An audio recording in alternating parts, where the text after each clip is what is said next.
Yo, welcome to Multiverse Harry. Got an absolute banger for you today. What if Harry was the devil's chosen one and Lucifer Morningstar declared war on Dumbledore? Like, subscribe, comment below. Let's go. Chapter 1. The mark that was never his. The dream started the same way it always did, with fire.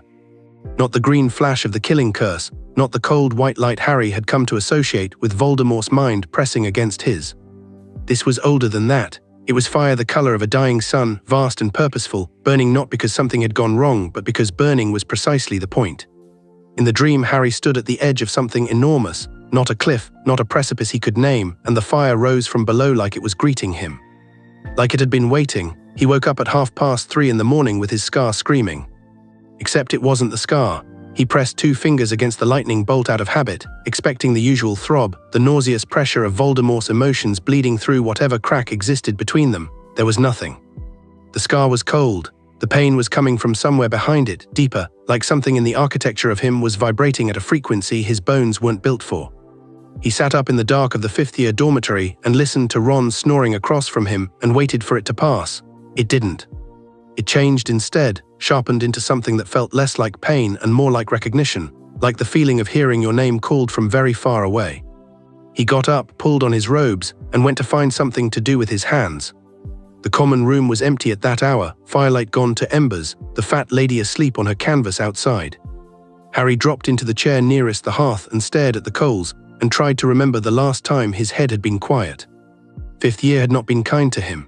Umbridge had arrived like a particularly bureaucratic plague, installing herself in every corner of Hogwarts that had previously felt safe, filling the corridors with educational decrees, and that voice, that horrible soft voice, and the smile that never touched anything above her mouth. Dumbledore moved around her like a chess player conserving his pieces. Harry had stopped understanding the board. That was the thing nobody said out loud. Dumbledore knew things and he arranged things, and sometimes those things resulted in Harry surviving, and everyone around Harry treated that as proof that the system worked. Harry had spent 4 years being grateful. He was running out of gratitude. He held out his hand toward the dying fire, not thinking about it, and the coals flared, a single sharp burst of heat and light, red gold, gone as quickly as it came. He stared at his palm. He hadn't done that, or rather, he hadn't meant to do that. He'd done accidental magic plenty of times, they all had, but this was 5th year. He was 15. Accidental magic was supposed to be a childhood thing, before you learned control, and he hadn't felt it leave him the way magic usually did, that outward push from somewhere in his chest. This had come from somewhere else entirely, somewhere lower and older, like a second heartbeat he'd never noticed before. He went to bed. He didn't sleep. It happened again the next day in defense against the dark arts, which would have been almost poetic if Umbridge hadn't been the one teaching it. She was at the front of the classroom in her customary pink cardigan, reading aloud from defensive magical theory in that studied, soothing cadence that made Harry's teeth ache, and Harry was sitting in the middle row pretending to copy notes while actually writing nothing at all, and Hermione was 2 seats to his left, being the only person in the room who appeared to be genuinely engaged, because Hermione could find something worth studying in a tax document. Ron was drawing a small caricature of Umbridge on the corner of his parchment that was so accurate it was going to be confiscated if he wasn't careful. And the Ministry of Magic has determined, Umbridge was saying, that a theoretical knowledge of defensive spells is sufficient preparation for any situation a student might reasonably encounter. What about Voldemort? Harry said. He hadn't meant to say it, or he had meant to say it. He was always meaning to say it, but he usually managed to keep it behind his teeth. The whole class went very still. Seamus, sitting to Harry's right, actually leaned slightly away from him. Umbridge turned. The smile widened without warming. I'm sorry. If a student encounters Voldemort, Harry said, keeping his voice level, a theoretical knowledge of defensive spells seems like it might leave them somewhat underprepared. The Ministry, Umbridge said, each word placed like a stone, does not recognize the claim that he who must not be named has returned. The Ministry is wrong. The silence was absolute. Even Hermione had stopped writing. Umbridge moved toward him slowly, deliberately, the way people move when they want to communicate that they have all the time in the world. That is your second warning, Mr. Potter. A third will result in a week's detention. Harry looked at her and felt the thing from last night, that deep secondary pulse stir behind his sternum like something waking up. The quill on his desk rolled 2 inches to the left on its own. Nobody else saw it. He put his hand flat on the parchment and said nothing. She went back to her reading. Under the desk, his fingers had left faint scorch marks on the wood. He found the door 3 days later. He'd been going to the room of requirement every other evening since September, ostensibly to practice spells where Umbridge couldn't see him. The room gave him what he asked for, a training space, floor-to-ceiling mirrors, target dummies that could fire back. He'd gotten comfortable there in the way you get comfortable in any space that's consistently yours. On a Thursday night in late October, the room gave him something different. He walked in expecting the usual high-ceiling training space with its worn stone floors and the particular smell of stone and old magic. Instead, he was standing in a corridor he'd never seen before, narrow, lit by bracketed torches that burned an unusual shade of amber, the walls made of the same dark stone as the rest of the castle but somehow older feeling, like a layer of Hogwarts that predated the rest. At the end of the corridor was a door, black wood, no handle, no visible hinges. Warm to the touch when Harry put his fingers against it, he pushed it open. The room beyond had a fireplace that burned perfectly clean and a single wingback chair positioned in front of it. The chair was occupied. The man in it was, by any reasonable measure, extraordinarily good-looking, which was Harry's first thought, and his second thought was that this was an extremely strange first thought to have about a stranger in a room that shouldn't exist. The man was dark-haired, sharp-featured, dressed in a suit that was clearly expensive even to someone who'd grown up with the Dursleys, which meant the suit was exceptional, because Harry's calibration for expensive had only recently been corrected. He was holding a glass of something amber that had definitely not been there a moment before, and he was looking at Harry with an expression of profound, genuine interest, not the avid, hungry kind that Harry associated with reporters and admirers, but something more considered. The way you look at something you've been thinking about for a very long time, Harry Potter, the man said. His voice was low and warm, and threaded with something that made the amber-burning torches seem dimmer by comparison. Do you know, I was beginning to wonder if the room would ever point you this way. Harry had his wand out. He didn't remember drawing it. Who are you? Lucifer Morningstar. He said it without ceremony, without any of the theater Harry would have expected from someone announcing a name like that in a place like this. Just the name offered like a business card. You can call me Lucifer if you prefer, or the devil, or any of several dozen epithets the various faiths have accumulated over the centuries, though I'll tell you now that Prince of Darkness is derivative and Old Scratch is frankly baffling. He sipped his drink. Sit down. I'll stand. Of course you will. Something flickered across his face, not annoyance, more like appreciation. You've been having the dreams. Harry's one hand didn't move. What do you know about the dreams? I sent them. Lucifer leaned forward slightly, elbows on knees, glass cradled in both hands. Not to frighten you, not to manipulate you before that particular accusation forms. I sent them because you needed to know something was there, and because your subconscious needed to recognize the frequency before your waking mind could process it. The fire, the edge, yes.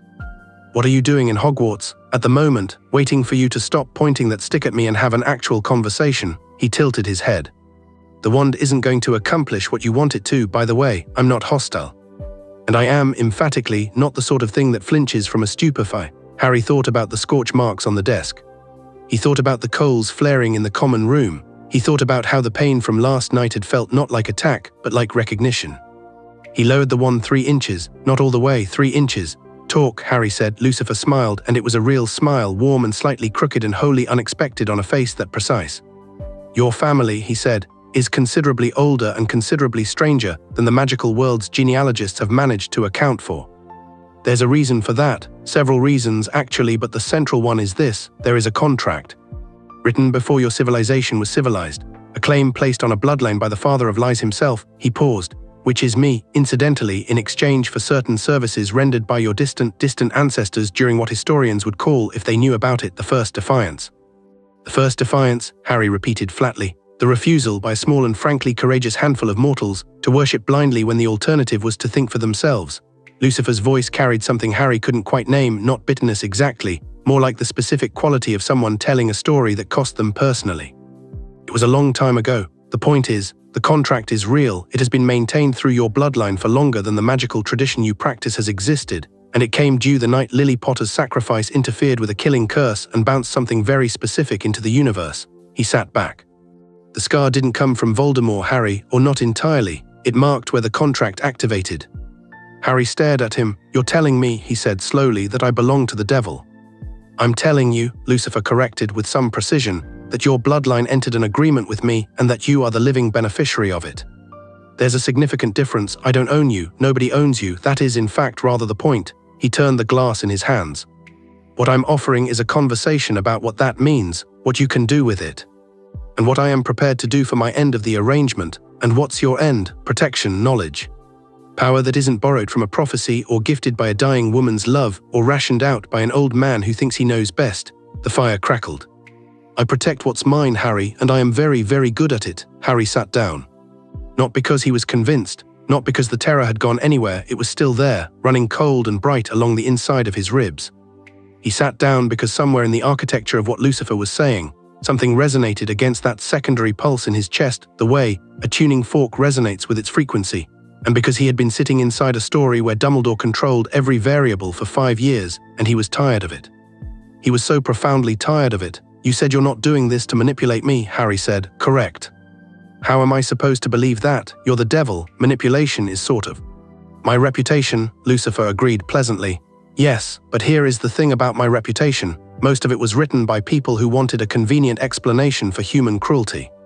The devil made them do it. Remarkably exonerating for the actual humans involved, isn't it?" He set his glass down on the arm of the chair with the precise care of someone very accustomed to his own habits. "I don't deceive, Harry. I am actually constitutionally incapable of it. I tell people exactly what I want and what I intend. It's a quirk of my nature that most people find either refreshing or terrifying, depending on how much they're used to being lied to." "What do you want from you specifically?" He seemed to actually think about it, which Harry hadn't expected. "I want you alive. I want you to stop being managed by men who are using you as an instrument in a war they designed. And I want," here something moved through his expression that was more honest than anything Harry had seen from an adult in recent memory. "I want you to understand that the power coming through you right now is yours, not Voldemort's, not Dumbledore's, yours." The fire burned amber between them. Harry looked at his hands. "The scorch marks," he said. "That was the contract activating, your magic responding to the new frequency." Lucifer nodded. "You've been running on a single engine your whole life. What you're feeling now is the second one turning over. And if I say no, then you go back through that door and we don't speak again, and you live whatever version of your life Albus Dumbledore has drawn out for you." He said it without heat. "The contract doesn't compel, it offers. That's the nature of it." Harry sat with that for a moment, the fire, the amber torches. The very strange man in the very expensive suit, who had apparently been waiting for him since before he was born. "If I say yes," Harry said, "what happens?" "I come to Hogwarts," Lucifer said, and there was something gleaming and unsubtle in his expression now, barely contained, the look of someone who has been very patient for a very long time and is approaching the limit of it. "I present my claim, and then Albus Dumbledore and I have the conversation he has been avoiding for 40 years. Harry thought about Dumbledore, about the careful parceling of truths, the meetings that were always on Dumbledore's schedule, the way every conversation ended with Harry knowing less about his actual situation than when he'd walked in. He thought about the prophecy he knew existed and couldn't access. He thought about Sirius, locked in Grimmauld Place and going quietly insane while Dumbledore insisted it was necessary. He thought about being told, over and over, that he was special, chosen, important, while simultaneously being treated as something between a chess piece and a bomb. "There's something you should know," Lucifer said, quieter now, watching Harry's face with that particular quality of attention.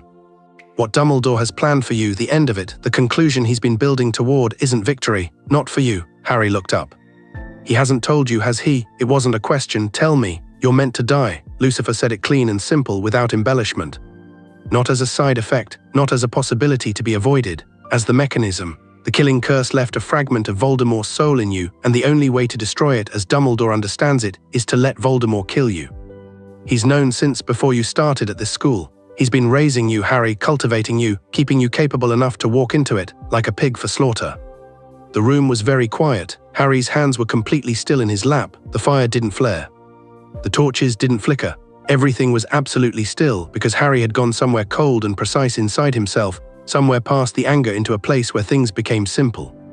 "Is that true?" he said. "Entirely. How do you know?" "Because I have read the prophecy as it was written, not as it was interpreted, and because I have watched Dumbledore make his arrangements for 30 years, and because," Lucifer said, and now he leaned forward again, elbows on knees, eyes on Harry with that direct, unblinking quality, "I'm not able to lie to you. You can test that in any way you like, but I think you know on some level that it's true. You've been sensing the shape of it." Harry had.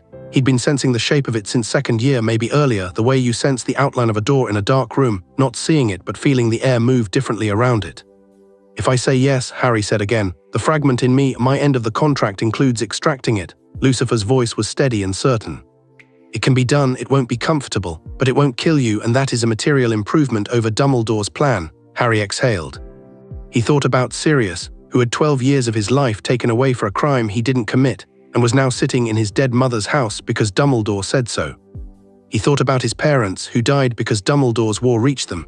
He thought about every adult who'd been working around him and above him and through him, and how he'd been grateful for it, how he'd been so grateful because the alternative was admitting that none of it had ever been about him. "Yes," he said. Lucifer was quiet for a moment. When he spoke, his voice had changed, not softer exactly, but more careful. "You're sure? You told me you don't lie, I'm trusting that. If you're lying, I'll figure it out eventually, and then we'll have a very different conversation." Harry held his gaze. "But if you're telling the truth, and something in me thinks you are, then yes, let's do this." Lucifer stood. And standing, he was something else, something Harry's peripheral vision couldn't quite fix on, a sense of scale that didn't match the elegant suit, something vast and ancient and burning at the edges. It was there and gone in a fraction of a second, just the impression of it, just enough to understand that the careful human presentation was a courtesy rather than the totality. "There's one more thing," Lucifer said. "What? The second engine, the power you've been feeling. It's going to come through more fully now, starting tonight." He looked at Harry with something that might on a human face have been described as protectiveness, though it had a fiercer quality than that word usually carried. "Don't suppress it, don't hide it. It belongs to you and it answers to you, and the worst thing you can do with power like that is apologize for it." Harry thought about the scorch marks on the desk. He thought about Umbridge's smiling face and how much he'd swallowed, how much he'd bitten back. "I haven't been hiding it," he said. "I just didn't know what it was. Now you do." Harry stood and they were eye to eye in the amberlit room, the fire burning clean between them. "When will you come?" "Soon," Lucifer said. "A few days, long enough for you to find your footing. Short enough that Dumbledore doesn't have time to preemptively rearrange things." He paused. "Don't tell Dumbledore. Tell whomever you trust, your friends, the ones who will stand with you regardless, Ron and Hermione." Yes, something crossed his expression, the ghost of something fond, the loyal one and the smart one. "You've chosen well." Harry walked toward the door. He stopped with his hand on the frame and looked back. Lucifer had settled back into his chair, picked up his glass, and was looking at the fire with the expression of someone who has been waiting a very long time and has just received very good news.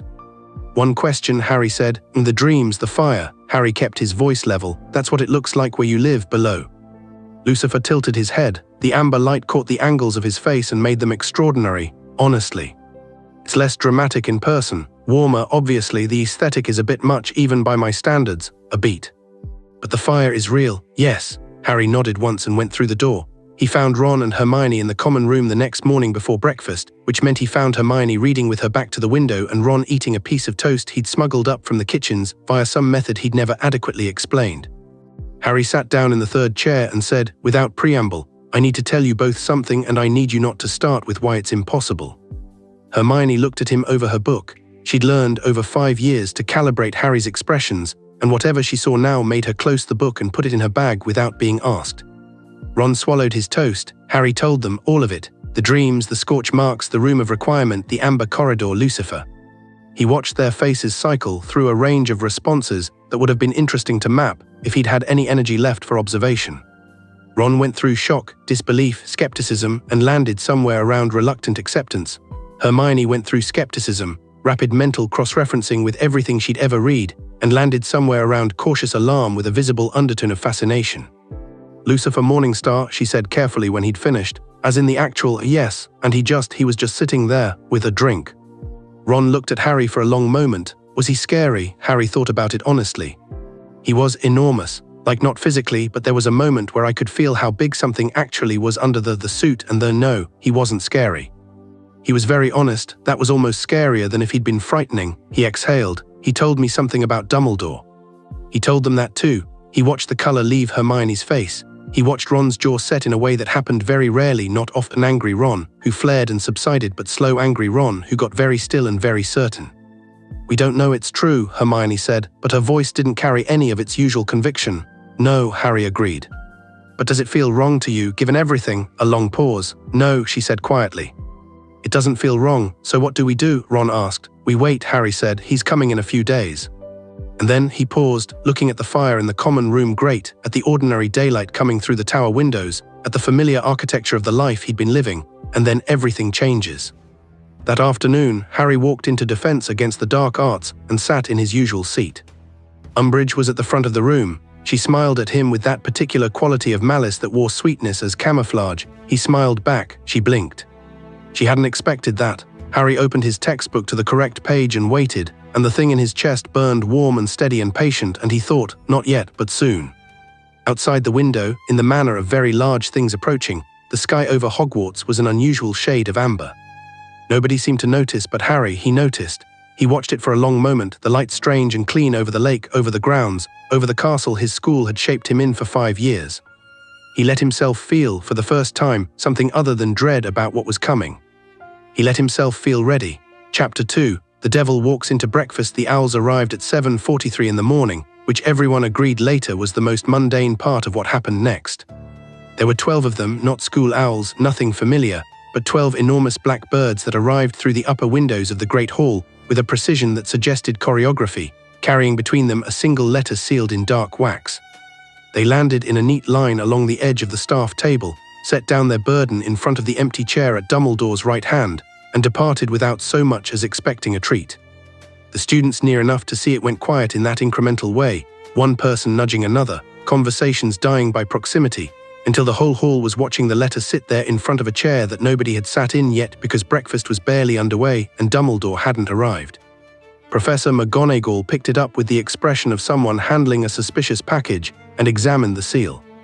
Her face did something complicated, and she set it back down carefully, exactly where it had been.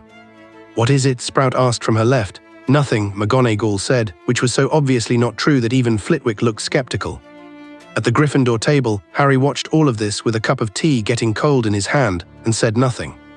Ron was eating sausages with the focused energy of someone who needed to be doing something with his body. Hermione had her hands flat on the table in front of her, her toast untouched, and she was watching the letter with an expression that Harry recognized as her working something out. "The wax," she murmured low enough that only Harry caught it. "What about it? It's not a crest." "It's a sigil." She pressed her lips together. "A very old one." Harry looked at her. "I did research," she said, which was the most Hermione sentence that had ever been uttered. "After you told us, I went to the restricted section." A pause. "I may have been in there until 2 in the morning." Hermione. "There are 3 texts that reference the contract structure Lucifer described. 2 of them are in Latin, and 1 is in something that might be an older version of Latin, but I'm not entirely sure. And the sigil on that letter matches a seal referenced in all 3 of them as the Morningstar's direct mark." She finally looked at Harry. "It's real, Harry. I mean, I believed you. I was mostly sure I believed you, but I wanted to verify it. I know." The oldest text describes the contract as something entered freely by both parties and unbreakable by any power inside creation. And I think that phrase is doing a very specific theological work when it says inside creation, because he's here, Harry said, not because he'd seen anything, not because the doors had opened or the owls had reacted or anyone in the hall had turned their heads. He knew it the way he'd known the amber light in the sky 3 days ago. That secondary pulse in his chest had shifted, like a compass needle swinging toward north. Something was close. Something was, in the particular and total sense of the word, present. The doors of the Great Hall opened. Later, when people tried to describe what happened, they would struggle with the details. Some students said the candles burned brighter. Some said the temperature changed. Some said nothing changed at all, that a man in a suit just walked in, and the inexplicability of why that was so arresting was the thing they couldn't account for. The truth, which Harry perceived with the clarity of someone tuned to the right frequency, was that Lucifer Morningstar walked through the doors of the Hogwarts Great Hall at 7:47 in the morning with the unhurried certainty of someone who has never in their existence needed to check whether they were welcome somewhere. He was dressed impeccably, black suit, no tie, the collar of his white shirt open at the throat in a way that suggested the tie had been considered and rejected on aesthetic grounds. He carried nothing. He looked around the hall with an expression of polite assessment, the way a person looks at a hotel room, not impressed or unimpressed, simply noting the details, making a provisional judgment. Then he walked to the staff table, pulled out the empty chair at Dumbledore's right and sat down. He picked up the letter he'd sent, pocketed it, and reached for the nearest teapot. The silence in the Great Hall was total. A Hufflepuff second year dropped a fork and the sound was enormous. "Good morning," Lucifer said pleasantly to Professor Sprout, who was sitting nearest to him and appeared to be trying to determine whether she was still asleep. "Herbology, yes, fascinating discipline, underrated. Plants had it sorted long before animals came along, root down, grow up, that's really all there is to it." He poured his tea. "Is there milk?" Sprout pointed wordlessly at the milk jug. "Wonderful, thank you." McGonagall had found her voice. "I beg your pardon." "Minerva McGonagall." He looked at her with genuine warmth. "Transfiguration, you turned in a perfect OWL. In 1953, which remains one of the highest scores in the last century, I did look you up. Thoroughly impressive." A pause. "I'm waiting for Dumbledore. You cannot simply..." "Who are you?" "Lucifer Morningstar." He sipped his tea. The devil, if you want the short version, though I find that title does a great deal of flattening to a rather nuanced history. He looked out at the hall of staring students with an expression of mild amusement. Your students are taking this very well, all things considered. At the Gryffindor table, Ron leaned over to Harry and whispered, "He's exactly what you described. I know. The suit is genuinely, how is he doing that with a suit? Ron, I'm just saying it's a remarkable suit." Hermione shushed them both, but her eyes were bright, and she was watching everything with the careful attention of someone who wants to remember it accurately. Dumbledore arrived 6 minutes later. He came from the side entrance near the staff table, the one the teachers used, and he was wearing robes of deep blue and his half-moon glasses, and his expression was the one Harry had come to identify as "I am aware that something has gone wrong, and I am choosing not to show that I am aware of it," a particular quality of composure, like a man walking toward a fire while pretending to stroll. He saw Lucifer and stopped, not a dramatic stop, a small one barely perceptible, the kind only Harry and possibly McGonagall were close enough to catch. Something passed across his face, recognition, and beneath it something harder. Then he continued walking unhurried and settled into his own chair at the center of the table as though nothing were unusual. "Good morning, everyone," he said, with the warmth of a man at the helm of his own narrative. "I apologize for the delay." He looked at Lucifer with the clear, bright, utterly unreadable eyes that Harry had spent 5 years trying to interpret. "I received word that we might be having a visitor." "The letter," Lucifer agreed pleasantly. "I'd hoped it would give you time to prepare something interesting to say." He set down his teacup. "Have you?" "I have many things to say," Dumbledore said, "and I suspect none of them are suited to this particular setting." He looked out at 800 students in various states of paralysis. "Perhaps after breakfast. I'm comfortable here," Lucifer said. His voice hadn't changed, still warm, still conversational. But something had shifted in it, a quality Harry felt more than heard, a faint undertone, like the resonance of something vast held very carefully in a small space. Several of the students nearest the staff table leaned back slightly without quite knowing why. Dumbledore looked at him for a long moment. "Very well. Shall we at least allow the students to eat?" "By all means," Lucifer gestured magnanimously. "Eat. Please, everyone." And because his manner carried an extraordinary and apparently involuntary authority, fully half the great hall obediently reached for their toast. Harry ate nothing. He watched the two of them at the staff table, Dumbledore eating with perfect normality, Lucifer drinking his tea and looking at nothing in particular, and felt the shape of what was happening the way you feel the pressure change before a storm. Hermione had a quill out and appeared to be making notes on a napkin, which was the most honest expression of who she was that Harry had ever witnessed. Ron kept glancing between the staff table and Harry with the expression of someone waiting for a starting pistol. "Should we be closer?" Ron murmured. "We are fine here," Harry said. "Harry," Hermione's voice was very controlled. "What exactly is going to happen?" Lucifer said he's going to have a conversation with Dumbledore that Dumbledore has been avoiding for 40 years. In the middle of breakfast, he seemed to feel the setting was appropriate. Ron exhaled through his nose. "Seems like a him thing, yeah." Harry looked at the staff table and caught Lucifer's eye across the hall. Just for a moment, Lucifer raised his teacup in a slight, acknowledging gesture and looked away. Harry felt the pulse in his chest settle and steady, like it had been waiting to confirm coordinates and had just received them.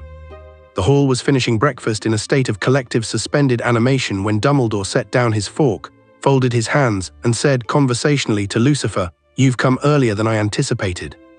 "I find early arrival disrupts the host's ability to arrange things," Lucifer replied. "I wanted to disrupt your ability to arrange things." "I'm not arranging anything. You've been arranging things for 40 years. The warmth in his voice was still there, but it had taken on an edge, not anger, something more refined than anger, certainty. "You arranged a war that put 2 young people in the path of a madman. You arranged a child's upbringing with people who despised him, because you calculated that their contempt would keep him appropriately humble. You arranged a prophecy into a death sentence, and then arranged the death sentence into something you could call a plan." He set down his teacup.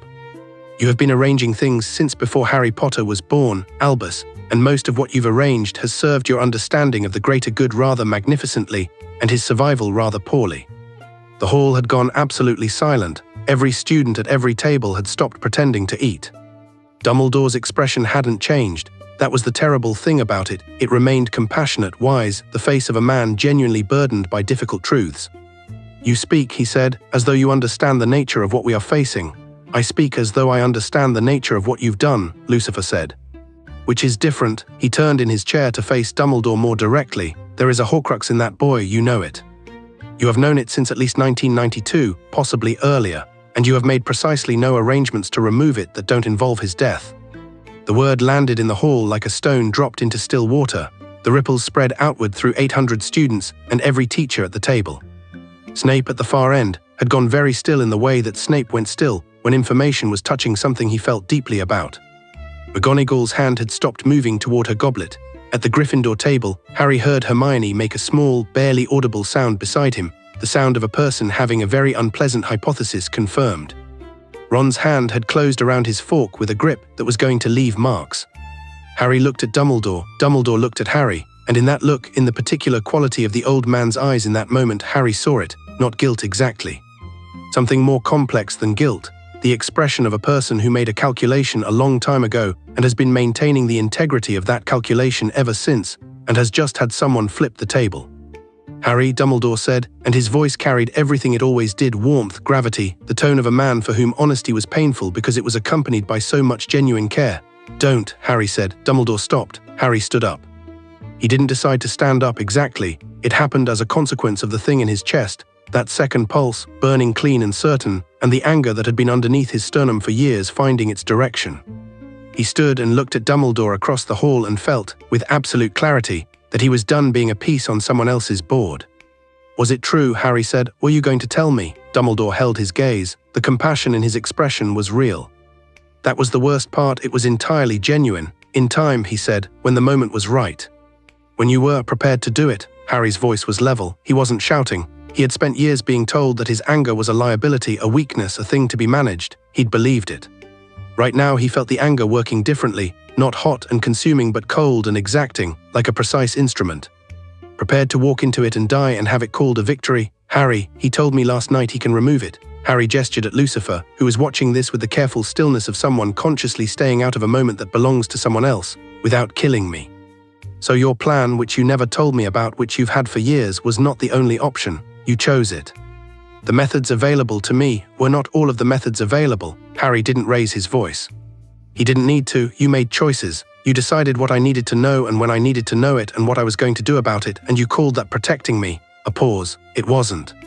The hall was so quiet that the candles seemed loud. Dumbledore sat with this for a long moment. He was not, Harry knew, a man who could be shamed in the usual way, too much genuine conviction, too much actual pain beneath the choices. He looked, right now, like a man confronting the specific tragedy of being both sincere and wrong. I have made mistakes, Dumbledore said carefully. I own that. Everything I have done has been in service of. Don't, said Lucifer pleasantly, finish that sentence with the greater good. It is genuinely the most abused phrase in every language I speak, and I speak 47 of them. He rose from his chair. And rising, he brought that quality of scale with him, not overwhelming, not threatening, but present in a way that reorganized the space around him. He walked to stand a few feet from the head of the table, hands in his pockets, looking at Dumbledore with an expression that was clear-eyed and direct and carried no particular malice. Here is what's going to happen, Albus. I am placing a formal claim on Harry Potter under contract that predates every magical institution in this country, including this one. That claim supersedes any prophecy, any plan, any arrangement you have made or intend to make.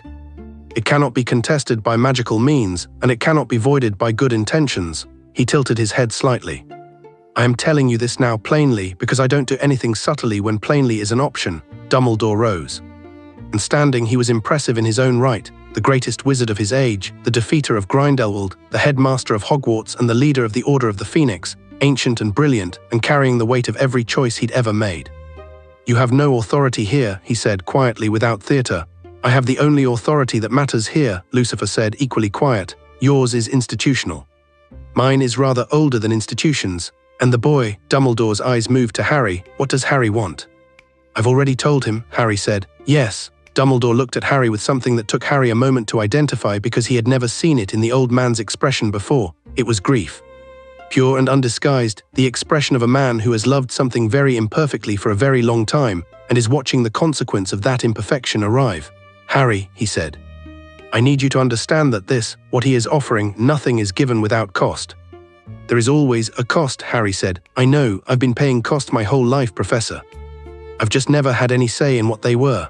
Something moved through the great hall, through the students packed into their benches, 800 witnesses to an argument that should have happened in a private office 5 years ago. Harry was aware of it without looking away from Dumbledore. He could feel it moving, the shift in atmosphere, the specific electricity of a moment that changes things. Dumbledore sat back down. He looked for the first time in Harry's memory old. Not the distinguished ancientness he usually wore like a garment, but actually old, tired, and carrying something that wouldn't put itself down. "What do you want?" he said to Lucifer. "Truly, what is the real objective here?" "Harry alive," Lucifer said. "And Voldemort dealt with by means that don't require sacrificing a 17-year-old. He paused. "Also, frankly, I want you to stop treating the magical population of Britain as variables in an equation only you have access to. But I acknowledge that's a secondary concern. Voldemort cannot be dealt with by me." Lucifer smiled, and it was the kind of smile that contained several hundred years of accumulated patience with people underestimating him. "I've handled worse than Tom Riddle, considerably worse." He looked at Dumbledore steadily. "I'm not asking your permission. I'm informing you of my presence and my intentions as a courtesy because unlike most people who oppose you, I don't have anything to hide." He turned away, which was itself a statement, dismissal, clean and complete. "Harry, walk with me." Harry came around the table without looking at anyone. He was aware of Ron standing up, of Hermione standing up, both of them falling into step without being asked, and he felt sharply and without warning how much that mattered.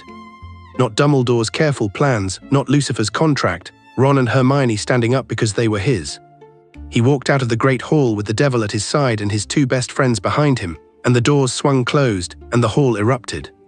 They found a classroom on the 3rd floor, empty, abandoned, dust on the desks, late October light coming in grey through the windows. Lucifer moved to stand near the window without actually looking out of it, and there was something briefly visible in his expression, standing in that grey light, that was more human than anything Harry had seen from him yet. Not vulnerability exactly. The look of someone carrying something enormous and being occasionally surprised to find it still heavy. "Are you all right?" Harry asked. Lucifer looked at him. "I was going to ask you that." "I'm fine." Harry dropped into a chair and meant it. He was fine, steady, clear, the way he felt after a good Quidditch match when the exertion had burned everything unnecessary away. "That needed to happen. It needed to happen eventually," Lucifer agreed. "I admit I found the breakfast setting to have a certain theatrical quality." "Everything all right?" Ron asked, closing the door behind them. He was looking at Harry the way he always looked at Harry in situations of high stress, steady, checking, waiting to recalibrate. "Properly all right." "Because there was a lot happening." "I know," Harry looked at him. "I know I'm fine." Hermione had her arms crossed, and she was looking at Lucifer with an expression that Harry recognized as "I have 17 questions, and I'm trying to determine the most strategic order to ask them in."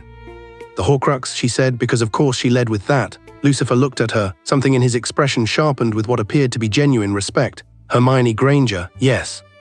"Can you actually remove it?" "I can." "How?" "Because every source I've read indicates that Horcruxes can only be destroyed by something that damages the vessel beyond magical repair. Basilisk venom, fiendfire, the killing curse, and all of those options would kill Harry. Yes, that's rather the problem with them, isn't it?" Lucifer sat down on the edge of a desk, in the way that people with excellent posture can sit on the edge of desks. "Every source you've read exists within the framework of magic, as understood and practiced by human beings. That framework has limits. The soul fragment was placed through an act of will and dark magic. It can be removed through an act of will and something considerably older than dark magic." He looked at Harry. "It won't be pleasant, and I want to be clear about what that means. It will hurt, probably more than anything you've experienced, and you have experienced some extraordinary things for a 15-year-old. But it will work, and it will not damage you, and it will not kill you." "When?" Harry asked. "Not yet. I want to be in a more controlled space than a Scottish castle full of alerted headmasters and anxious students." He glanced at the door. "Also, there are things we need to address first." Voldemort's response to this morning, Ron frowned. "He's going to know what happened. He has a connection to Harry. What's in Harry is part of him. He'll feel it when the piece of him stands in a room with me, like a tooth beginning to ache." Lucifer's expression was dispassionate and precise. "He'll know something has changed. He'll move faster than he was planning to." "How much faster?" Hermione asked. "Days. Possibly less." He looked at Harry. "The good news is that Voldemort is brilliant in a very specific and narrow way. He understands power as domination, fear as control. He has never in his existence encountered something he couldn't frighten or kill its way past. He's going to apply those frameworks to a situation they're not adequate for." A pause. "That's going to be beautiful, honestly." Harry looked at him. "You're looking forward to this?" "I have been looking forward to this," Lucifer said with complete honesty, "since before Tom Riddle was born. The ability to finally take a direct hand, rather than watching from a polite contractual distance, is yes. I am significantly looking forward to this." "Why couldn't you take a direct hand before?" Hermione asked. "If the contract claims Harry, not the war," Lucifer said. "I couldn't act until he accepted." Free will is rather sacred to me, despite everything, and the contract is built around it. I couldn't move until he said yes. He looked at Harry, which is why I waited. Which is why the dreams, rather than something more direct, I needed him to come to it himself. Harry sat with that. You could have come years ago if I'd known earlier you might have said no. Lucifer said it simply. You needed to be who you are now, the version of you that has seen enough to be furious enough to choose something different. I couldn't predict exactly when that would be. I could only send the dreams and wait for the door to open. He looked at Harry steadily. I told you I don't lie, I also don't manipulate, but I'm very patient, and patience in service of the right outcome isn't something I apologize for. Harry nodded slowly. He understood that the way you understand something by recognizing it in yourself. The door opened. McGonagall came in, which startled everyone except Lucifer, who appeared to have been expecting her. She stood in the doorway with her back straight, and her expression the specific kind of controlled that meant she was feeling a great deal and refusing to show it in any counterproductive way. She looked at Harry for a long moment, then she looked at Lucifer. The headmaster would like to speak with Mr. Potter privately, she said. Mr. Potter, Lucifer said, is free to do as he chooses. McGonagall looked between them and seemed to be reassessing several things simultaneously. Harry, she said, quieter. Is this, are you? She stopped, which was extraordinary because McGonagall did not stop mid-sentence. I'm fine, Professor, Harry said. I'm not under any kind of compulsion or spell, this is my choice. She looked at him with an expression he hadn't seen on her face before, something past professional concern into something more personal. She had known him since he was 11. She had watched, Harry realized, perhaps more than he'd given her credit for. The things that were said in the hall, she said carefully. About what Dumbledore, true, Harry asked. Her jaw tightened fractionally. I need to have a conversation with the headmaster. That seems right, Harry agreed. She looked at him for one more moment, nodded once tight and decided and left. The door clicked shut. Harry thought he heard her footsteps moving quickly down the corridor and not in the direction of Dumbledore's office. She didn't know, Hermione said. Very few people knew the full picture, Lucifer said. Dumbledore's genius in its way. Distribute information by need to know, keep every person in a silo, and nobody ever quite assembles the whole thing. He looked at Harry. Until someone who does know the whole thing says it in front of 800 witnesses. Did you intend to say it in the Great Hall? Harry asked. Lucifer's expression was serene. I intended to say it where it would be hardest to contain. Harry almost smiled. Ron did smile briefly and a bit helplessly, the smile of someone who objects to chaos in principle and finds himself unable to disapprove of it in practice. What now? Hermione asked. Now, Lucifer said, standing, moving toward the window and this time looking out of it at the grounds, the lake, the sky that Harry noticed was carrying that amber quality again, faint but real, the color of something enormous being courteously restrained. We prepare.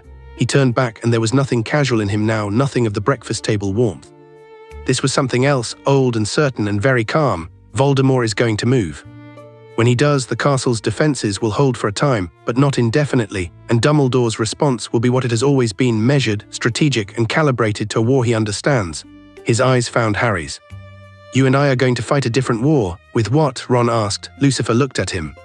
With everything Harry is. Ron looked at Harry. Harry felt the pulse in his chest, steady, certain, burning amber and clean, and thought about the scorch marks on the desk, the coals in the common room, the way magic had felt different since the room in the corridor, fuller and deeper and more fundamentally his. Right, Ron said. Okay, he straightened in the way he straightened when he'd made a decision and was committing to it. Let's do that then. Outside, above the forbidden forest, something moved through the tree line, a ripple, a disturbance, the quality of air changing around something wrong. Harry saw it through the window and felt the dark pulse of recognition, different from the warm one in his chest, sour and familiar. Voldemort knew. Harry looked at Lucifer. Less time than we thought. Lucifer followed his gaze to the tree line. Something moved through his expression, not concern, not alarm. That specific quality of a person for whom battle is a known quantity, approached without drama. Possibly, he said. Finite patience, apparently. Pity, he turned from the window, adjusting his cuffs with the manner of someone preparing for something they've done before. Well then. We'd better be ready. The amber in the sky deepened and the castle felt it. Every stone, every enchantment, every ward that had stood for centuries in the way old things feel change approaching. Not as threat, as signal, something was coming. Something that had no framework in Dumbledore's careful plans. Harry stood up, and the fire in him rose with him, and for the first time in his life he didn't push it back down. Chapter 3, War at the Gates. They had 4 hours. Harry knew it the way he knew the amber in the sky, not through information or intelligence reports, but through the pulse in his chest that had become, in the last 72 hours, the most reliable instrument he possessed. 4 hours before whatever was moving in the Forbidden Forest stopped moving and started arriving. He told Lucifer this in the third-floor classroom, and Lucifer nodded once, unsurprised, the way a general nods at a scout's report that confirms what the terrain already suggested. Enough time, Lucifer said. For what? For you to understand what you're carrying before you have to use it. They moved through the castle, the four of them, and the castle felt different around Harry now, the way Hogwarts always felt alive, sentient in its deep stone way, but sharper now, more attentive, as if the old building was orienting toward him like a compass needle swinging. Portraits watched them pass. A suit of armor on the fourth-floor landing turned its visor to follow Harry's movement without being asked. He noticed and said nothing. Hermione noticed him noticing. The castle responds to you differently, she said. It always has a bit, not like this. She was watching the walls with her research expression, the one that meant she was already composing the paper she'd never publish. Hogwarts was built on ley lines that predate the founders. The magical geography of this place is considerably older than Salazar Slytherin's architectural preferences. She glanced at Lucifer. The contract, does it resonate with old sites? Perceptively asked, Lucifer said. Yes, places where the Earth's magic runs deep and unmediated recognize the bloodline. Hogwarts is one of the oldest such sites in Britain. He looked at Harry. The castle isn't just responding to you, it's remembering you. Ron made a sound beside Harry that was not quite words. Say it, Harry said. Ron gestured broadly at everything, the moving portraits, the attentive suit of armor, the amber quality in the high windows. I keep thinking I've reached the ceiling of how strange today can get, and then it gets stranger. We haven't reached the ceiling, Lucifer said cheerfully. Right, that's very reassuring, thank you.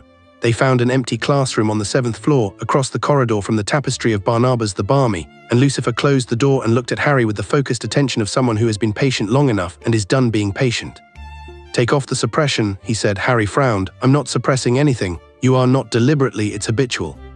You've been tamping down the second frequency since it first activated because everything you've been taught tells you that uncontrolled magic is dangerous, and that control means restriction. He moved to stand in front of Harry directly. Let it run. Don't push it anywhere, don't aim it, just let it move at its natural level. Harry looked at him. Then he did the thing he'd been doing without knowing he was doing it. He stopped holding it back. The change was immediate and total. The room's temperature rose by 10 degrees. Every candle in the wall sconces burned double their height. The dust on the unused desks lifted and hung suspended in the air, and the wood of the desks themselves groaned softly, not breaking but straining toward something. Harry's shadow on the wall was wrong. It burned at the edges, faintly luminous, amber-tinged, and it didn't quite match his movements with perfect fidelity, as though it was operating on a slight delay set by something other than physics. Ron took a step back, hit a desk and sat down on it. Okay, he said, okay.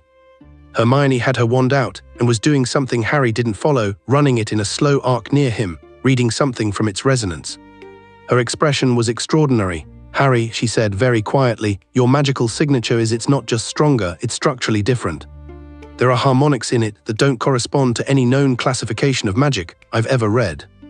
That's because it predates classification, Lucifer said. He was watching Harry with that direct, assessing attention. How does it feel? Harry tried to find words for it. Like I've been breathing through a pinhole my whole life, he said, and someone opened a window. Lucifer smiled. Good. He moved behind Harry, and Harry felt rather than heard him that vast undertone, that quality of the air around him. Now direct it. At what? Nothing dangerous, the wall. Harry looked at the far wall. He thought, and it wasn't thought exactly, more intention, more a pointing of himself, and the wall did something remarkable. The stones rippled. Not structurally, nothing crumbled or cracked, but the surface moved like the surface of disturbed water, a slow outward pulse from the point of focus, and where it moved the stone looked momentarily like something else, like fire seen through stone, like the memory of heat. Then it stopped and the wall was just a wall again. Harry let out a breath. That's the baseline, Lucifer said, not a ceiling. He came back around to face Harry. What you just felt, that's what you have access to, all of it. In a combat situation, I want you operating there, not at the tamped-down version. The tamped-down version, Harry said, is what Voldemort and his Death Eaters have fought against. Yes, Lucifer said. Which is why they think they understand what they're walking into. Harry looked at him. They won't. No, Lucifer agreed, they won't. The emergency meeting of the Order of the Phoenix happened in Dumbledore's office 40 minutes later, and Harry knew about it because McGonagall came to find them, her expression carrying the specific quality of a woman who has had a very difficult conversation with someone she respects and has not found the conversation adequate. There are Death Eaters in the forest, she said without preamble, because McGonagall at her best was also McGonagall at her most direct. Dumbledore believes it's a probing force. He wants the students in their dormitories and the Order members on the perimeter. It's not a probing force, Harry said. McGonagall looked at him. It's the main assault, Harry said. Voldemort isn't being careful anymore. Something changed this morning and he knows it, and he's decided that moving fast beats moving safely. She absorbed this. How many? Enough to test the wards seriously, not enough to breach them alone. He paused, and the thing in his chest confirmed what he was about to say with a pulse of certainty. He's coming himself. McGonagall was still for a moment, then she said, Dumbledore needs to know this. Dumbledore can send the students in, Harry said. He should do that. The rest of it, he looked at Lucifer, who was standing near the window again, watching the tree line with his hands in his pockets and an expression of composed readiness, is not Dumbledore's fight. McGonagall looked between them. Something in her expression shifted, the professional reserve giving way briefly to something more personal. Harry, she said, and it was the voice she'd used occasionally in his first year, when she thought nobody was listening, the voice that sounded like she was talking to a child she cared about rather than a student she was responsible for. Be careful. I will, Harry said, and then, because it was true and because she deserved to hear it, thank you, Professor. For not being the thing this morning, for not being what Dumbledore was. Her jaw tightened. She nodded once, sharp and decided, and left. She's going to be a problem for Dumbledore, Ron observed. She's going to be a problem for his version of things, Harry said. That's different. The evacuation of the student body took 40 minutes that felt like 4, the corridors filling with the controlled chaos of 800 people being moved under teacher supervision, the prefects doing their jobs with varying degrees of competence and anxiety, the younger students frightened, and the older ones frighteningly calm in that particular teenage way that means they're performing calm because they think they're supposed to. Harry moved against the flow. Ron and Hermione stayed with him, which he hadn't asked them to do and wasn't going to ask them to stop. Neville Longbottom fell into step with them on the second-floor staircase, appearing from somewhere in the crowd with his wand out, and his jaw set in the way it got when he'd made a decision that frightened him, and was going to do it anyway. Where are we going? Neville asked. Gates, Harry said. Neville nodded. He didn't ask anything else. Luna Lovegood materialized at the base of the stairs. Harry genuinely had no idea where from, with her wand tucked behind her ear and an expression of serene attention. The Thestrals are agitated, she said. They can see him already. Voldemort and the other one. She looked at Lucifer with the specific quality she reserved for things other people couldn't see or wouldn't acknowledge. Hello, she said. I know what you are. I know you do, Lucifer said, and something in his voice was genuine and specific, the tone of someone recognizing a kindred quality of perception. It's a pleasure, Miss Lovegood. Thank you for coming, Luna said simply and fell into step. They went out through the main doors into the grey October afternoon, and the castle opened around them into the grounds, wide and cold, the lake flat and silverdark, the forbidden forest a black wall to the right. The wards of Hogwarts hummed audibly now, something Harry had never heard before, a low subsonic vibration that he felt in his back teeth, the ancient enchantments activating at their deepest levels, the castle's magical immune system responding to the infection at the tree line. The Death Eaters came out of the forest at the boundary of the wards. There were 40 of them at least. Harry counted quickly, in their masks and dark robes, arranged in a formation that was disciplined and deliberate, not the theatrics of the graveyard or the chaos of the ministry, but something military and organized. Voldemort had been practicing. They spread along the ward boundary like water feeling for cracks, and the wards flared where they pressed against them, visible now, sheets of gold-white light under the assault. The Order members were already on the grounds. Harry could see Lupin and Tonks at the left flank, Moody stumping across the lawn with his magical eye rolling independently, several others he recognized and some he didn't. They were moving to intercept. It was going to work, probably, Harry thought. The order against 40 Death Eaters with Hogwarts' wards intact was manageable. It was the part that came next that wasn't. He felt it before he saw it. The temperature at the tree line dropped 10 degrees in a single second, and the Thestrals in the paddock screamed, an extraordinary sound, the sound of creatures that feed on death encountering something that makes death feel humble, and the forest went very still in the absolute way that forests go still when something apex has entered them. Voldemort came out of the trees. He was tall and pale and wrong in the way he was always wrong, the way a thing looks when it has extended itself past the natural boundary of what one body can hold. He walked across the ground between the forest and the ward boundary with the gliding certainty of someone who has never in their existence needed to hurry, robes moving in an air that wasn't quite the same air everyone else was breathing. His Death Eaters rippled and parted before him. He stopped at the ward boundary and looked at the castle with those red eyes, that absence of nose, that face that was almost human in structure and entirely inhuman in effect. His gaze found Harry. Harry felt the connection flare, the old one, the Horcrux piece responding to its maker like a tuning fork, and felt it answered by the second pulse in his chest, the Morningstar frequency burning warm and certain, and the two things met inside him like two currents meeting in a river, turbulent and then resolved, and Harry understood with complete physical clarity what Lucifer had meant about the second engine. He walked down the slope toward the gates. "Harry," Hermione started. "I know," Harry said, "stay back." "Not because I'm protecting you, because I need room." She stopped. Ron stopped, but both of them moved to better positions with their wands up and their faces set and their eyes on the battle perimeter, and Harry felt, with the specific quality of gratitude that arrives without ceremony, how extraordinary they were. Lucifer fell into step beside Harry and they walked down toward the gates together, and the Order members on the perimeter saw them coming and an uncertainty passed through them. Who are these people? Why is Harry Potter walking toward Voldemort with someone who walks like that? Should someone stop this? And nobody stopped it because nobody could quite figure out how. Dumbledore appeared on the steps behind them. "Harry," his voice carried down the slope with the precision of a man who'd spent decades speaking in large spaces. "Don't," Harry kept walking. "This is not the time, it's exactly the time," Harry said without turning around. He heard Dumbledore stop following.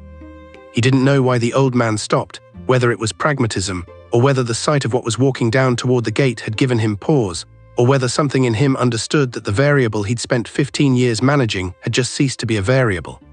Harry didn't look back to check. He kept his eyes on the ward boundary and on Voldemort standing beyond it.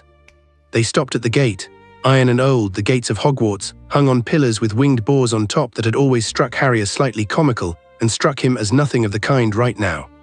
Beyond them, 10 feet back, Voldemort stood with his Death Eaters arrayed behind him and looked at Harry through the ward boundary with those red eyes. "Harry Potter," Voldemort said. His voice was the same as Harry remembered, cold, high, theatrical in the specific way of a man who has decided how he sounds and maintained the affectation so long it's become real. It carried across the grounds without effort. Several Order members near the flanks flinched at the sound of it. Harry said nothing. Voldemort's gaze moved to Lucifer. Something happened in those red eyes, not fear. Voldemort had dismantled his capacity for fear along with most of his humanity, but recognition. The cold recognition of something meeting something equal in age and completely incompatible in nature. "What have you brought to my war?" Voldemort said, and his voice had changed quality, quieter, directed only at Harry now, the public theater gone. "Your war ended this morning," Harry said. "You just haven't been told yet." Voldemort looked at him for a long moment, then he raised his wand and the ward boundary detonated. Not breached, detonated. The magic released wasn't the careful probing of the last 40 minutes but something enormous and focused, Voldemort channeling the combined magical force of his Death Eaters through himself and into the wards, and the old enchantments held for 3 seconds and then cracked along one line, and the gate blew inward. Harry didn't move. The force of the ward collapse hit him and went around him, the way water goes around a stone in a current, and he felt it disperse against the Morningstar frequency like waves against a breakwater. And when the dust cleared, he was still standing in the gate, and the gates themselves were gone, and Voldemort was 15 feet away. The Death Eaters poured through on the flanks. The battle became general, and Harry let it happen around him the way you let weather happen. He was aware of it. The flashes of spells on the grounds, Moody bellowing something in his professional battlefield voice, Lupin moving with the graceful speed that the half-wolf in him allowed under stress, Tonk's hair cycling through 3 colors in rapid succession because it did that when she was fighting. He was aware of Ron somewhere behind and to the right, fighting with the reckless, focused accuracy that Harry had always privately thought made Ron the most dangerous of the 3 of them in an actual emergency because he didn't overthink it.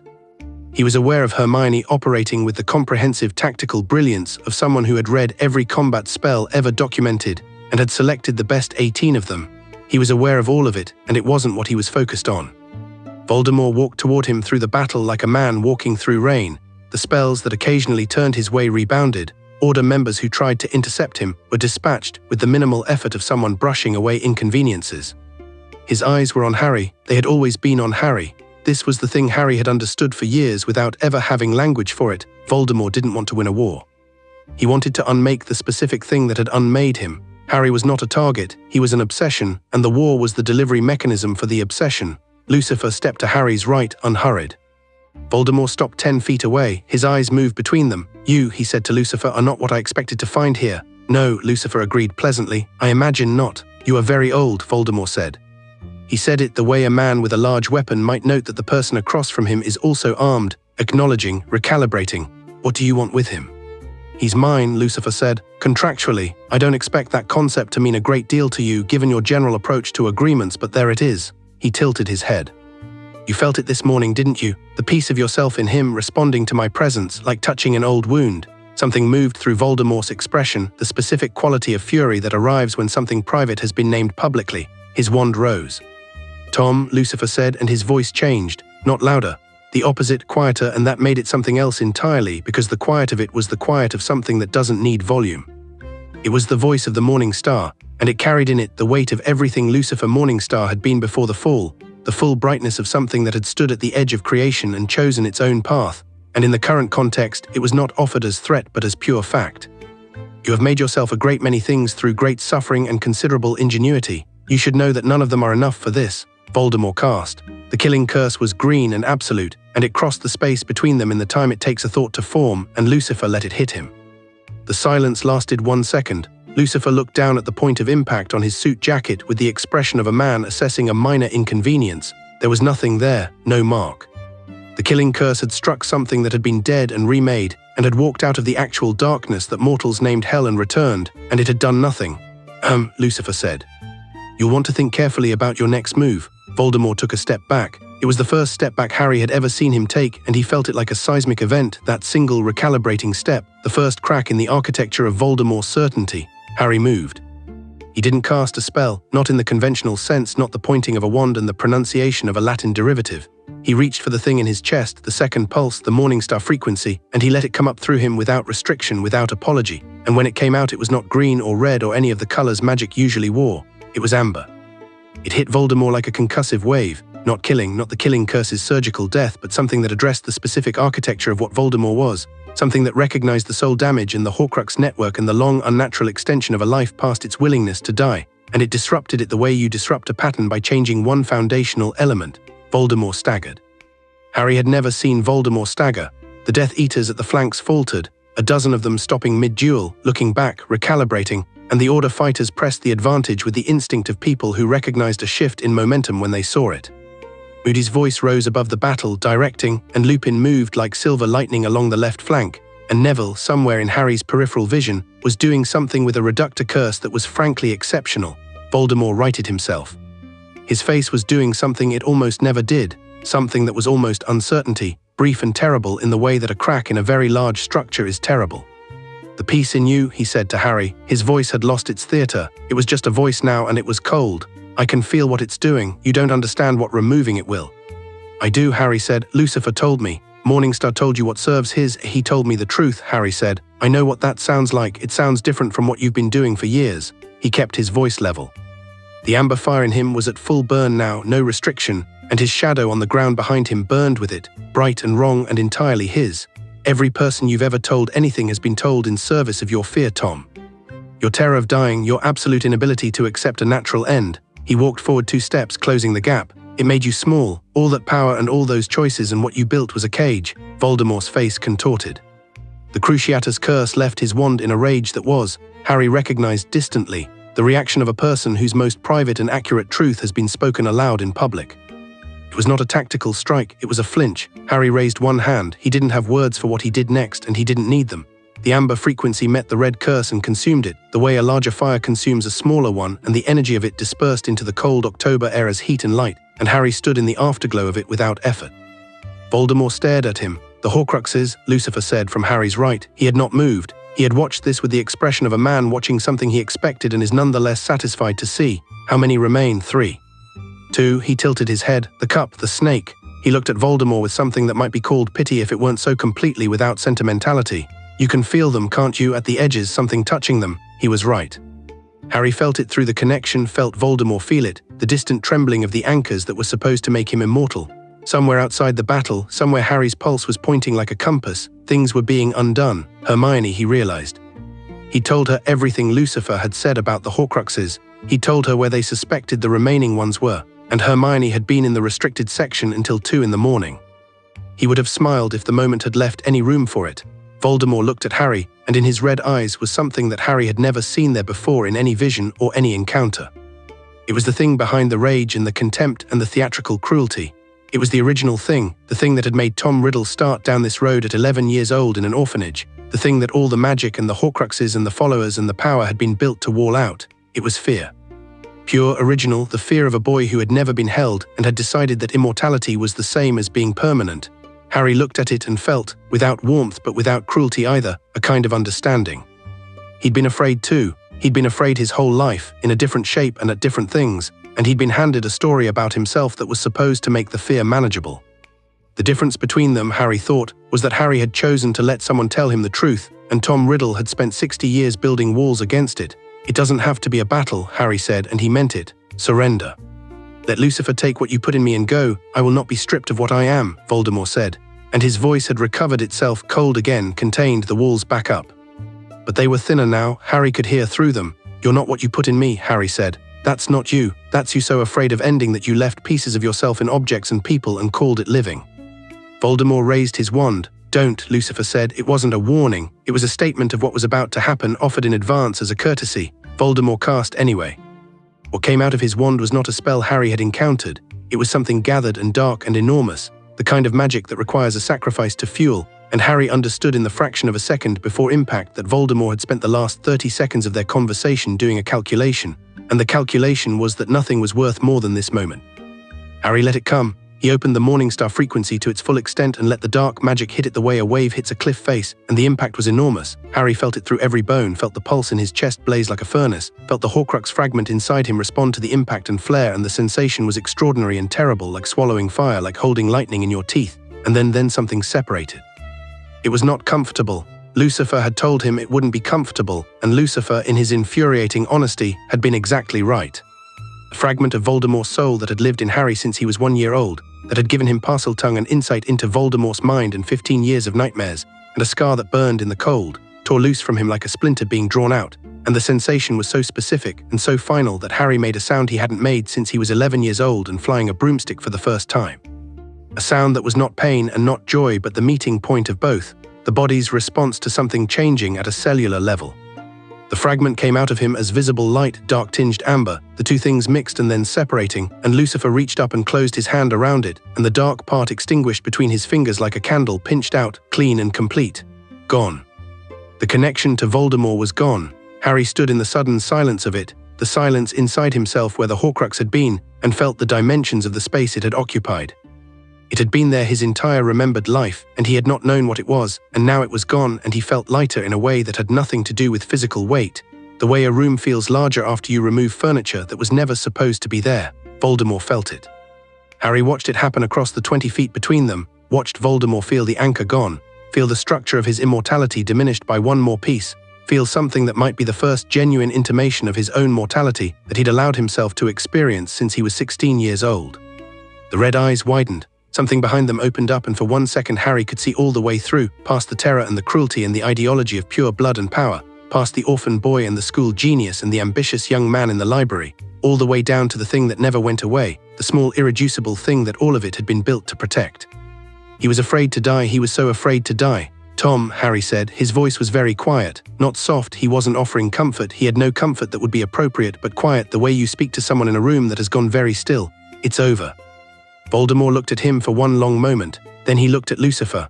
Lucifer stood with the light of the extinguished fragment still fading from his closed hand, and looked back at Voldemort with an expression that was clear and without malice and absolutely certain. There are no more walls to build, Lucifer said, not cruelly, simply stating the geography. Every anchor you've placed, every piece you've separated, they're being removed. What you have left is what you are, and what you are is mortal. You chose to be mortal the night you chose to fear death more than you chose to live. He opened his hand. Empty. It's finished, Tom. The battle on the grounds had gone quiet. Harry became aware of it incrementally, the dueling stopping as Death Eaters faltered, losing the coordination that Voldemort's presence provided, some of them fleeing, some surrendering to the Order members who pressed them. Moody's battlefield directions had shifted from attack to contain. The Hogwarts wards were rebuilding along their cracked lines, the castle knitting itself back together, the hum in Harry's back teeth changing from emergency to maintenance. A few Death Eaters at the back of the formation were already gone, disapparating into the October cold. Voldemort looked at Harry one final time. The red eyes held their distance, their cold, their specific quality of other, but behind all of it, in the last second, Harry saw something that surprised him. Not capitulation, not defeat. Something older and quieter than either, something that might, in a different life and different choices, have been recognition. Then Voldemort turned. He didn't flee, Harry would never have described it as fleeing, and it wasn't. He turned and walked back through the broken gate and across the ground toward the tree line with the same gliding certainty he'd arrived with, and the Thistrals screamed again, and the forest received him, and he was gone. Harry let out a breath that he suspected he'd been holding since October. The silence on the grounds lasted 3 seconds, then the Order members were moving, securing the captured Death Eaters, calling to each other across the grounds, Tonk's voice bright and sharp cutting through the general noise. Neville appeared at Harry's left shoulder, breathing hard, a cut above his eyebrow that he hadn't noticed yet. Luna materialized on his right, serene as always, her wand back behind her ear. "He'll come back," Neville said. "He'll try," Harry said. "But differently," Luna said, with the particular quality of certainty she carried in things. "He knows now." Ron came jogging up the slope from the left flank, a burn on his forearm he was ignoring with the commitment of someone who has decided it will be dealt with later. Hermione was 3 steps behind him, her hair spectacular in the way it always became in high-stress situations, her robe singed at one cuff, her expression carrying the specific quality of someone who has just completed a large task and is now running the assessment. "The cup," she said to Harry, slightly out of breath, "and the snake, Nagini, she's in the forest somewhere. I sent a fiend for her." "Hermione," Ron said. "I had a container. I've been reading about it for 16 hours. I was careful." "Hermione." He pointed at her singed cuff. She looked at it. "I was mostly careful." Harry looked at her and felt the enormous specific gratitude of his life for the second time in an hour. "Thank you," he said. She looked at him, flushed and slightly scorched and extraordinary. "We're getting you out of this," she said, simple and certain. "All of it, whatever it takes." Lucifer had come to stand slightly apart, looking at the tree line where Voldemort had disappeared, and his expression was the one Harry had seen in the grey light of the classroom, that quality of someone carrying something enormous and being occasionally surprised to find it still heavy. Harry went and stood beside him. "He'll come back," Harry said, "and be more dangerous. He knows now what he's dealing with." "Yes," Lucifer said. "Are you worried?" Lucifer considered this with genuine attention, the way he considered everything. "No," he said, "concerned. There's a difference. Worry is what you feel when the outcome is uncertain. I've been at this long enough to know which outcomes are uncertain." He looked at Harry. "You tonight were not uncertain." Harry looked at his hands. The amber fire had subsided, not gone, never gone again, but banked, quiet, comfortable in his chest the way a heartbeat is comfortable. His hands were steady. His scar didn't ache. The absence where the Horcrux had been was strange and clean, like healed skin over an old wound, and he kept touching it with his attention the way you touch a gap where a tooth used to be, expecting the familiar hurt and finding nothing. "Dumbledore," Harry said. Lucifer followed his gaze up the slope to the steps of the castle where Dumbledore stood. He had not come down.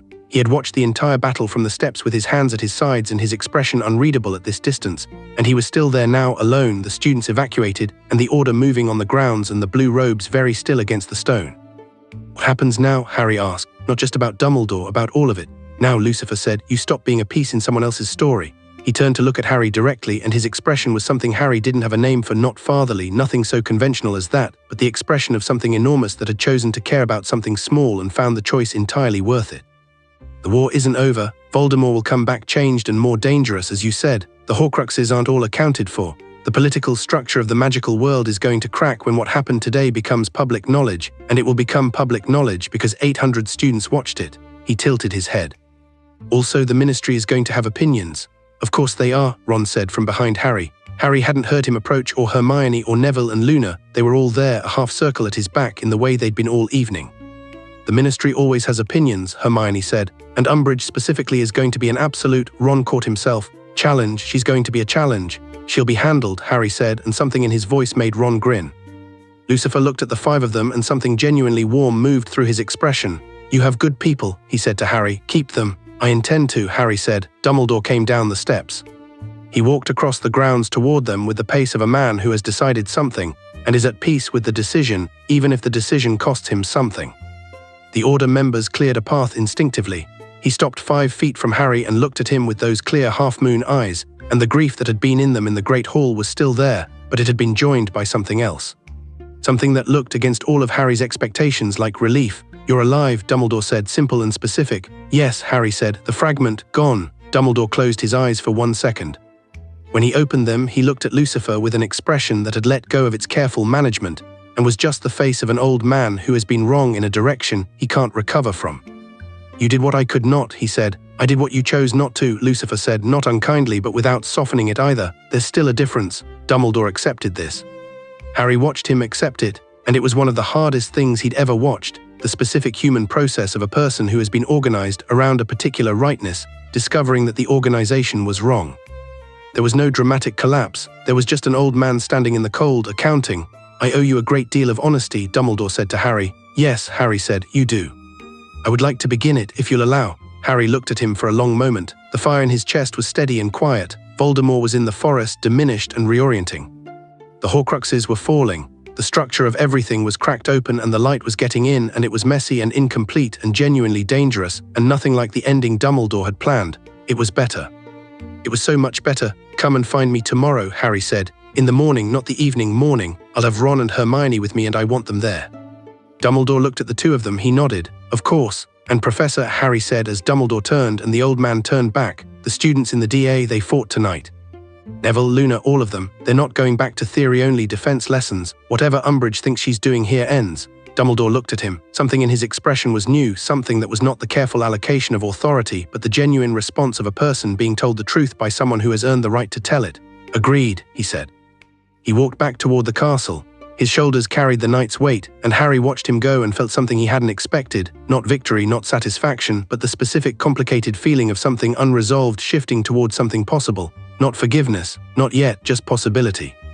Ron came to stand beside him and they watched the grounds together for a moment, the Order moving, the captured Death Eaters in contained groups, the castle lights coming back on one by one as students returned to dormitories, the lake flat and silver and entirely itself, indifferent to everything that had happened on its shores.